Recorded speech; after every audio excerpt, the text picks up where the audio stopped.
Welcome to Grit, the Real Estate Growth Mindset podcast, hosted by Brian Charlesworth, founder of Sisu. Sisu provides growth automation software for real estate. You'll hear stories from real estate thought and technology leaders, team owners, and brokers on how they grew their business in a rapidly changing industry. You'll learn how to transform your brokerage and teams into a high-performing and analytics-driven business so you have a new, durable, competitive advantage against disruption in your market. So let's get right into it. Hello, everyone, and welcome back to the Grit podcast. I'm Brian Charlesworth. I'm the founder of Sisu and your host of the show. And today I'm here with Mike Novak from the Novak Team. And geez, I think I've known Mike for about 4 years now, coming up on that anyway, because Zach, who is with Sisu, used to be a writer for you. And when he started working for us, he was a writer for us. And I think he was a writer for both of us at the same time. Yeah, when he was in college, he was doing a lot of my ghost writing for blogs and was awesome to work with. So yeah, and that was the exact same thing. He was doing my ghost writing for blogs as well. So nice. Now that I have him on full time, I don't have a ghost writer anymore. So neither do I, actually. He's been a hard one to replace. Yeah. So anyway, Mike has a vast amount of experience with construction and all kinds of businesses like restaurants. And now he's been running a real estate team for quite a while. We're going to dive into that. But Mike, the first thing I'd like to hit on is maybe a little bit about your childhood, because I think this is something we don't see as much today, where people actually learn how to work as a child. Yeah. Our current generation has some mindset struggles that I feel like were better handled in the 80s and 90s, So what do you want to know about my childhood specifically? Just how I was raised, or where do you want to start? Yeah, well, I mean, I guess one of the most intriguing things to me is that you grew up climbing, mountain peaks all over the world. Tell me more about that. Yeah. I was, kind of a chubby kid, honestly, until I was about 12 years old. And then my dad wanted to really get into mountain climbing together. And so we started just kind of like doing hikes and smaller things together. And then that quickly kind of snowballed into going all into mountain climbing. And so it was, I think it was 1997 that we really kicked off climbing pretty hardcore and started climbing a lot of our local mountains. We live out in Washington State, which has just got all of these beautiful volcano mountains out here, like Mount Rainier, Mount Baker, Mount Hood. And we just started kind of taking off all those mountains here. One of the most impactful experiences I would say that I had as a child is we were doing a training climb on Mount Rainier one day in 1997, and this guy ran into us there, and we started talking to him more, and we connected with him at a super deep level. And as we got to know him better over the next couple of days, because we were kind of staying in the same camps, we understood that he actually was a Navy SEAL for 15 years back in Virginia Beach, which a lot of people know what that means. And getting to know him better, like we got to spend about 3 years learning from him and mastering our craft of climbing mountains. But more important than that was kind of the mindset and the physical preparation this guy put into what he was doing. And that was super impactful. Like my dad kind of took a step back at that point and let this guy kind of take point on that. And some of it was intense. Like, I'd be sitting around, eating my cheeseburger, and he'd punch me in the face, and there'd be a fight that goes right after that. And that was just kind of part of the experience of being raised by a Navy SEAL, Yeah. If that happened today, he'd be arrested, right? I wouldn't trade those experiences for anything, though. Yeah, I totally get it. So how many peaks have you climbed, and what are some of I know you've traveled throughout Europe climbing peaks as well. Yeah, I mean, we started, with kind of Washington, Oregon, California. And then in 1999, we went to Europe and did like Mont Blanc. We did the Eiger, we did Matterhorn, kind of the classic mountains over there. So I was 14 years old when we were doing that. And then we took it kind of up another notch and went to Denali in 2001 and 2002, which is, Mount McKinley up in Alaska, the coldest mountain on the planet, kind of a hellhole of a place to go.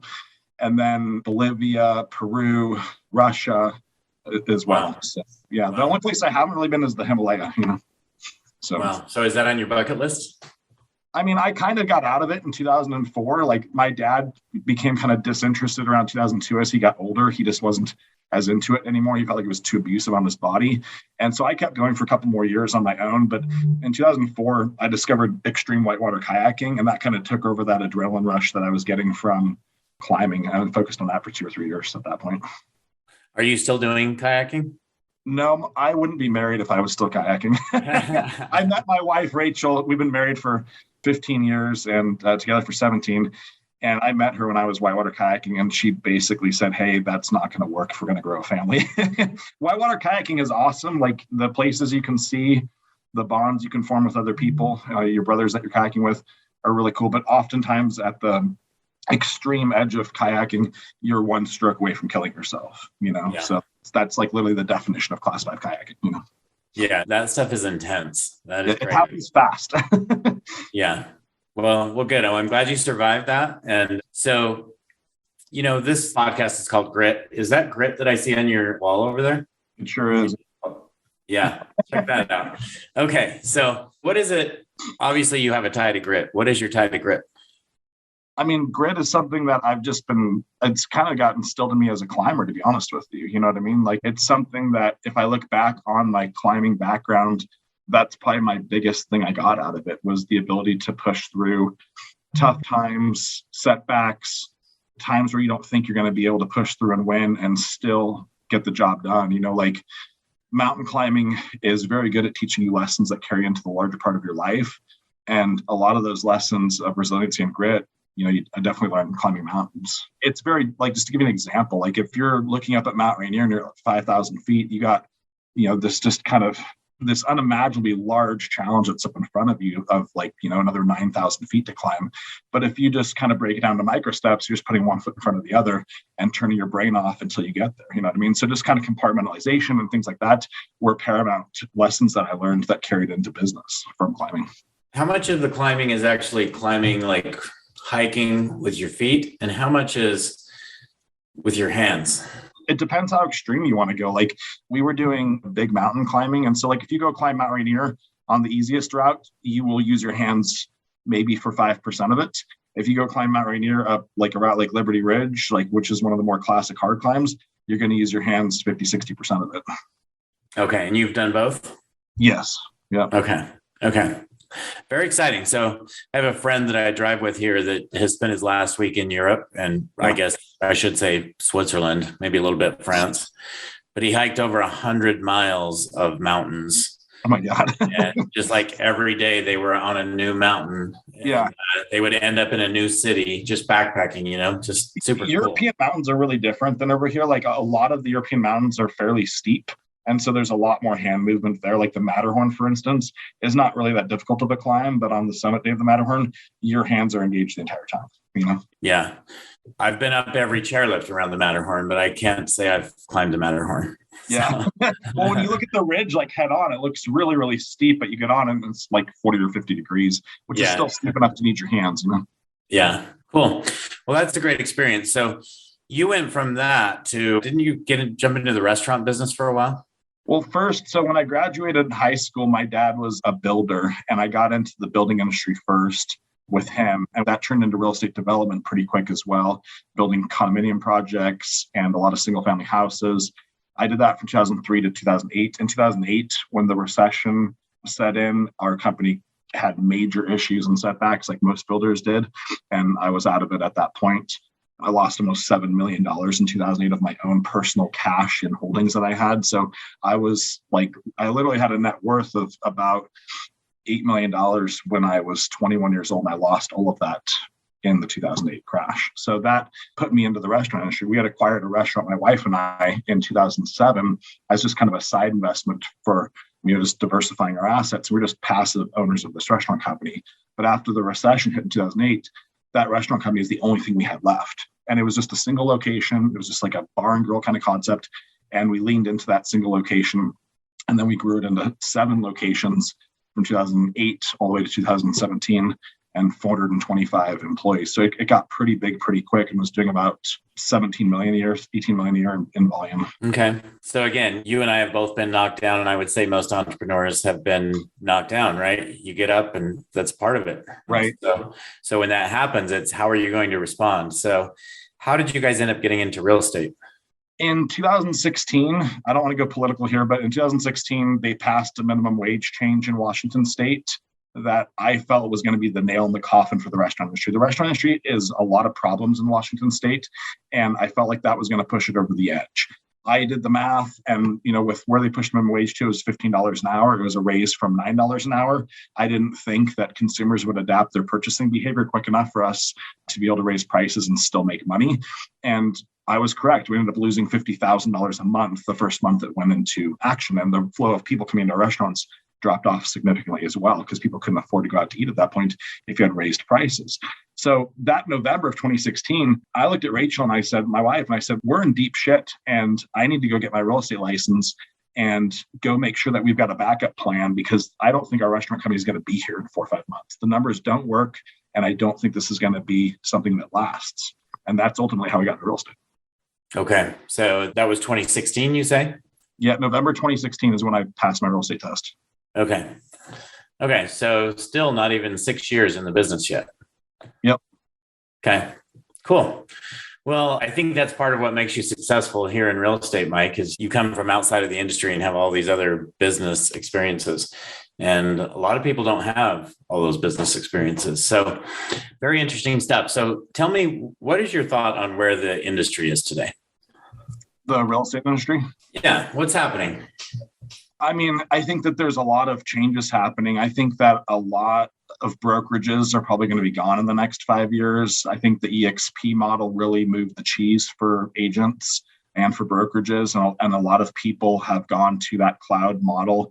Real Brokerage, which, your wife's a part of, we're a part of, has showed up as kind of a second player in that market. I think there's still room for a third and a fourth player as well. So I think that may be one of the biggest shifts that's going on.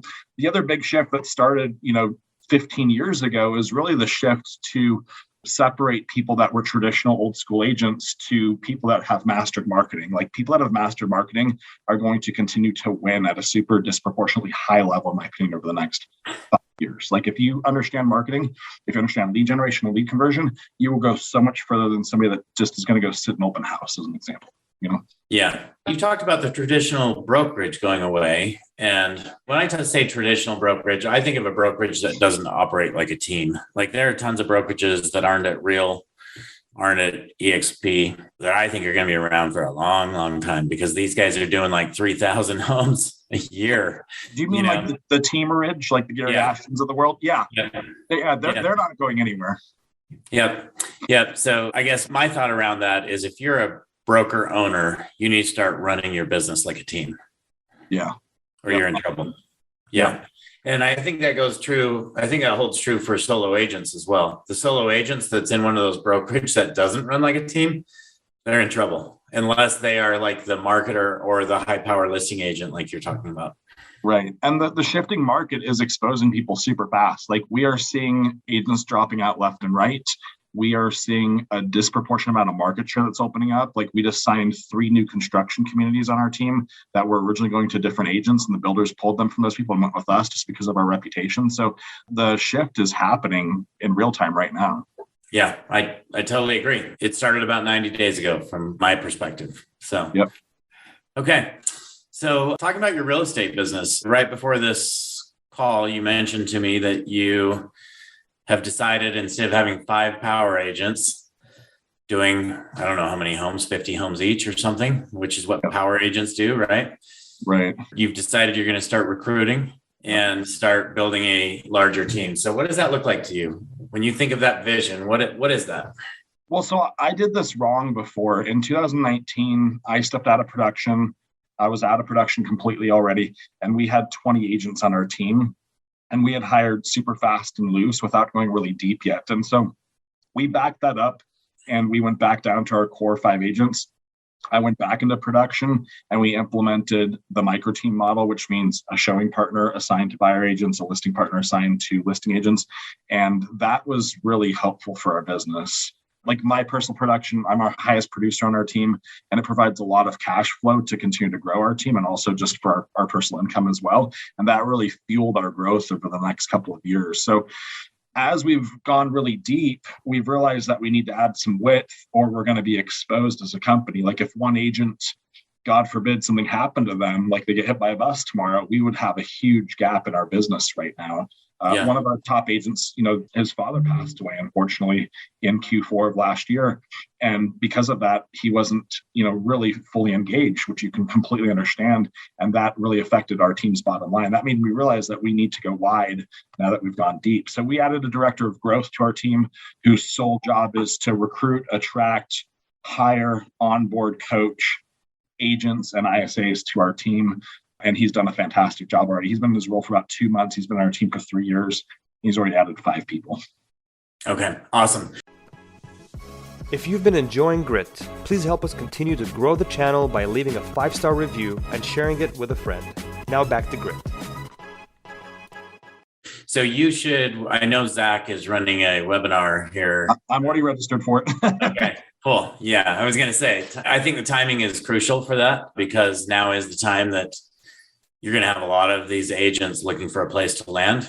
Yep. This is the best hiring market we've seen in 5 years. Yeah, totally agree. It is. So take advantage of it, right? Exactly. Yeah. Yeah.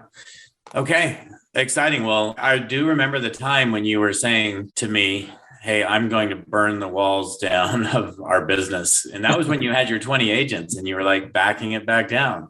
Yeah. So now you're scaling it back up. And it sounds like you have put a lot of systems in place. So what are those systems that you have in place to be able to scale this back up? The most important one probably is the most important difference is our hiring process. We hire pretty cautiously and pretty slow. And we used to hire super fast. Basically, if somebody could fog a mirror, then we were going to bring them on as an agent on our team. But we work with Eric Hatch really closely. He's been our coach since 2019. He helped kind of map out that transition from having a ton of agents to being a small, powerful team. And, he's really instilled in us a really slow, methodical hiring process to apply to agents so that we hopefully make better hires. So the hiring one is a big part of it. The onboarding is another big part of it. Having a who directing it is also important. I don't have the bandwidth and the capacity or the natural talent to be the recruiter or the trainer. That's not what brings me joy. What brings me joy is selling a lot of houses and leading our people. But the day-to-day management of it is not something I love. So having the right person driving the process is a super important part of it as well. And then, of course, having a fully operational ISA department too. We've got 3 full-time ISAs now. And that provides a lot of leverage for our agents so they can just focus on fulfillment instead of trying to be an ISA and an agent at the same time. Okay. So you talk about this recruiting who. You have do you have one ISA that leads your ISA team or how does I do, yeah. I have a lead ISA. Yeah. Okay. So you have this ISA team, you've surrounded yourself with this lead ISA. What about operations? Who manages the operations on your team? So we're adding a director of operations, again, a key who, right now we've got a handful of admin people that report to my wife and it's just kind of bogged her down. So we are adding a full-time director of operations over the next 30 to 60 days. We're actively interviewing people right now for that position, but that person in our world is going to be the person that runs the day-to-day of the business, Yeah. Yep. So 2 years ago, Spring brought in a director of sales and a director of ops, and it's totally changed our world. So yeah, you just you need that leverage if you're going to scale. You can't do all of it yourself, Absolutely. So do you have your ops person in mind or are you looking? I have one person that we're pretty convinced is the right one, but until it's final, I don't know for sure. We're still actively interviewing other people just in case. All right, good. I've seen a lot of people have great success by bringing those people in from outside of the real estate industry. So yeah, we all try to promote from within as much as we can, but to me, that's an executive skill set kind of position, and it can be really hard to home grow those skills, Yeah, for sure. TCs do a great job at being a TC. In many cases, they have a hard time converting up to being that director of ops, right? They have a hard time leading other people, and oftentimes they also have a hard time kind of just running with things. They need a lot of oversight or guidance, and we need someone that's just going to drive that whole part of our business and check in with them weekly, and that's about it. Yeah, exactly. Okay, very exciting. So what are you most excited about in this coming year with this shift? I don't think I could be more excited right now. We were in Park City at the Hatch Mastermind in June, and Eric gave a presentation about being a wartime CEO versus being a peacetime CEO, and that we're heading into war right now. It's time to shift how you lead your people. I feel like I'm conditioned for chaos. I think my wife is as well.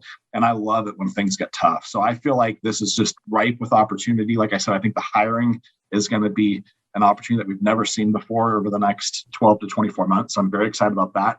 I'm also really excited to take the couple of core agents we've had over the last 5 years and help them just really build a huge, robust business. They have the potential to sell 80 to 100 houses as they scale their micro teams.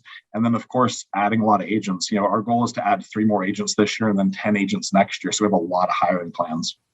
Yes. Okay. First, next time you're in Utah, you need to let me know so I can take you out for a good time. I was talking to Zach, but you guys were gone that time we were over there, but next time for sure. Okay. The other thing is, as you guys are scaling this up and, you're making these changes and you're doing all this stuff, you have these 5 agents that it appears have been with you now for 5 years. Yeah, really right? Since our team started. What have you done to keep these guys around? Because, I remember back when I first got in the real estate industry, teams had an impossible time keeping agents around for more than 2 years. Yeah, no, a lot of teams struggle with it. There's a lot of things that I think we've done well to keep people like that on our team and in our world. The biggest thing we've done is help them build a runway for growing a team within a team. You know what I mean? Yeah. I try to make sure that our vision is so large that it's got plenty of room for their vision as well, and that it can encompass all of that.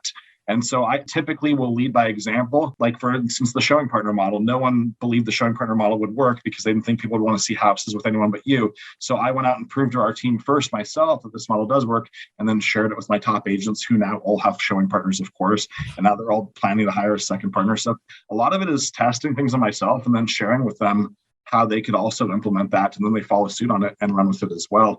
But I've been able to take these guys from selling 5 to 10 homes up to selling 50 to 60 houses and creating massive wealth for them. The other big thing, I don't think that everything should be fair and equal, so they disproportionately make more money. After what we did is we basically created 2 agent roles on our team. We have a team agent, which is an agent that sold less than 100 homes on our year. And we have an elite agent who sold 100 plus homes. Once you've sold 100 plus homes, you make a lot more money in our world. Yeah. Yep. Okay. So I think that's crucial. You said something that I think is so spot on. And I think Spring's done an amazing job of this as well. She has a bunch of agents that have been with her for 4 or 5 years. And it's because they have an opportunity to grow within the organization, right? There's no reason for them to leave, right? So I think it's really important that everybody make sure that there are opportunities for these top agents to level up and be able to lead others, to be able to grow an organization within your organization. Yeah. And what that really means is, in order for you to create that kind of atmosphere, who do you need to become as a leader? What shifts have you had to make, Mike, to be able to engage them to be able to do that? Yeah, I've had to change my leadership style a lot over the last 5 or 6 years. I've had to invest a lot into developing myself, going to a lot of different masterminds, getting in front of a lot of different people that are smarter than I am so that I understand the best ways to do things in our business. So I have to, like you're saying, I have to continually make my skill set and my mindset better and improving so I can better lead my people and be challenging them with things that I know are going to work. Yeah. So, okay. If you were to give advice to our listeners, which I think are mostly business owners / team leaders, what would that be for the next 12 months? What is an absolute must do for the next 12 months? I would say play to win, don't play to survive. I think if you play to survive, you're not going to be taking the kind of risks to get the opportunities you need to actually have an amazing business. I think there's going to be so much opportunity, but you have to step outside of your comfort zone a little bit and you have to play to win. Playing to survive is not going to go well for anybody. You got people pulling back lead spend as an example all over the place. I talked to my Zillow rep the other day, and he's like, people are canceling their accounts left and right. Well, guess what I'm doing with Zillow? I'm negotiating more leads. You know what I mean? And I know the prices are going on sale. So I think leaning into your business, being willing to take a little bit of risk, knowing that you can absolutely crush it over the next 12, 24 months is the path to success. Okay. I agree with you. Do you have any other examples of the difference in those two? You shared one, which is spending more on leads instead of pulling out on leads. Investing in people would be the other big one. You need to be really 12 months ahead on your support staff and also on your agents of where your goals are at. It takes agents about 6 months to start producing consistently. And so being far in advance of that and not waiting until you actually have an urgent need to hire is going to be super important. So as the leader, as the visionary, you have to think about where you're going to be at in 2 or 3 years and be starting to think about those key hires now to get there. We're not thinking about how to make money in 2022. We're thinking about how to create generational wealth in 2025 right now. You know what I mean? Yeah. It's a really, really solid point. If you don't bring the people into your business today that can get you to that next level, you won't get to that next level. Yeah. A lot of times we think, oh, we'll just kind of add employees as we grow. Well, you need people to actually help take you to that next level. Yeah, I think if you do it that way, you end up hitting the glass ceiling a lot and you feel like you're never going to break through it. And then when you add in the right person, the right who, you just shatter that glass ceiling almost immediately. You know what I mean? Like we hadn't hired anyone on our team for 2 years, hire the director of growth, he gets 5 hires in a month. Like that's an example. Yeah, that's a great example. So you told me, I think you said you were going to hire, did you say 3 people this year and 10 3 next? more agents, 1 more ISA. So we have a 4-person ISA team and then 10 more agents next year. Okay. So question I have for you. This person came in, they've already hired 5 agents. Why only 3 more this year? Do you want to put a ceiling on them? I just don't want to go so fast that we don't have time to properly get people up to speed on their business. Like we don't need to add agents for bottom line profitability. You know, I want the current agents I have to be very successful. And I just want to go slower than what I've gone before. Like in 2019, again, I added a lot of agents really fast.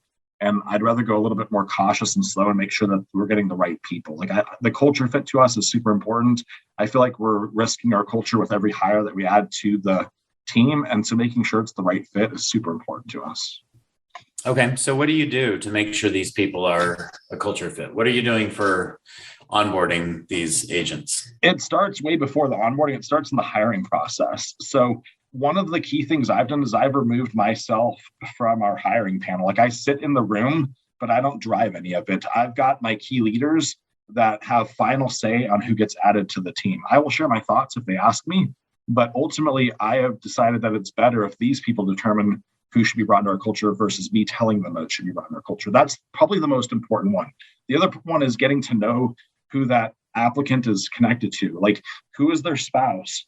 Does that spouse support this person's ambitions? So we often will meet the person's spouse, just have like a casual happy hour with them and the department they're considering joining, whether it's ISA department or agent department, before we consider bringing them on the team. So we understand their holistic life beyond just real estate. Like, what does home life look for you? What do you go home to? Is your partner really on board with what you're telling us they're on board with? Or is there a mismatch there as well? So it really starts way before the onboarding. It starts in the hiring process to me. Okay. I think that's really key that their spouse supports them. I think it's a great idea. Maybe you could expand on that though, just for our listeners. Like, why is that so important in real estate? I think oftentimes people will tell you that their spouse is on board and they're okay with this person being gone till 8:00 at night sometimes, which is the lifestyle that we subscribe to in real estate. Sometimes it's not like a permanent condition, but it is a season often as you're building. And sometimes the spouses really aren't okay with that. And they may have not communicated together. And so it's kind of nice when you sit down with both of them. And this is not like an interrogative interview from where it's just sitting around having a beer with them and asking, how are you planning to support your spouse as they grow their business, knowing there could be some long nights and weekends, and just listening to what they say, and seeing if that actually matches to what the person told us. Sometimes there's a mismatch there, and the person that's trying to get hired doesn't even know it yet. Right. Yeah. Okay. Something that I seem to have observed in you from afar, I believe you have a morning routine. Is that correct? I'm very ritualistic in that, yes. I have a certain process I follow every morning, or at least Monday through Friday. Can you share that with us? Yeah. I get up at 3 a.m. I have 2 buddies of mine, Colton Whitney and Mike Rowland, who are both clients of yours as well. And we Marco Polo each other at 3:00. If you don't check in by 3:00, you owe the other people $50. So we have some immediate accountability to it. But I get up early and then I sit around with my dog for about 15-20 minutes. I drink my coffee. I do my affirmations and my gratitude every morning. And then I hop in the car and I drive to the gym around 3:30. I get to the gym. I work out with some of my buddies at 4:00. Around 5:15, I come back home. I get all my stuff ready for the day. And then I'm typically in the office by about 7:30. And so I try to get a lot of my work done before our people start showing up to the office. So I'm just kind of ahead of the day. But that is really my routine. Like, I don't like to wait till the afternoon to work out. I feel if I wait till then, it just gets pushed off because things come up. So just getting up early has been key for me. Yeah. 3:00 is early. So that's a great routine. I appreciate you sharing that with us. What time do you have to go to bed in order to do that? I'm typically in bed by 9:30. Lights out at 9:30 pretty hard. I have a bedtime alarm that goes off at 9:30 telling me that, hey, it's time to shut it down and go to sleep. And this sounds really ridiculous in Metro, but I use a sleep mask to make sure I actually fall asleep really quick. Awesome. Okay. Does your wife go to bed at 9:30 as well? She does. Yeah. She gets up at 3:30 and she's in the gym by 4:30. So she's right behind me. Okay. I love it. Thank you for sharing that. So as far as learning goes, Mike, what's your favorite source of learning? Do you read a lot of books? Do you listen to a bunch of podcasts? I know you have personal coaches that you hire, but what works best for you? Coaching has been the highest return on investment of anything I've ever spent money on. I've had some less successful coaching relationships, but I feel like when you get it right, like, you as the person that's showing up to get coached are showing up in a place you're ready to learn, and you get the right coach that's ready to teach you and has actually been where you're trying to go. That's where magic really happens. I've had that with Eric.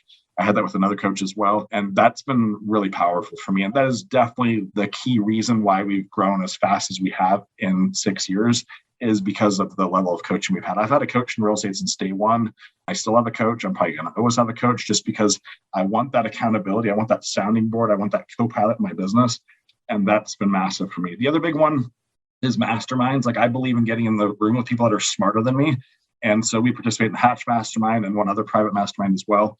And where we meet 2 or 3 times a year, we travel together and we talk about life and business and learn from one another. And that's where I've learned most stuff. I don't listen to podcasts. It's too time consuming. Like, I can't listen to something for 90 minutes or 2 hours. Like I told you before we got on, I like bursts of information. I will read a book or 2 at a time as well. I typically listen to it on Audible when I'm doing cardio, just plugging it out on the treadmill, so I use my time better. But coaching and masterminds has been massive for us.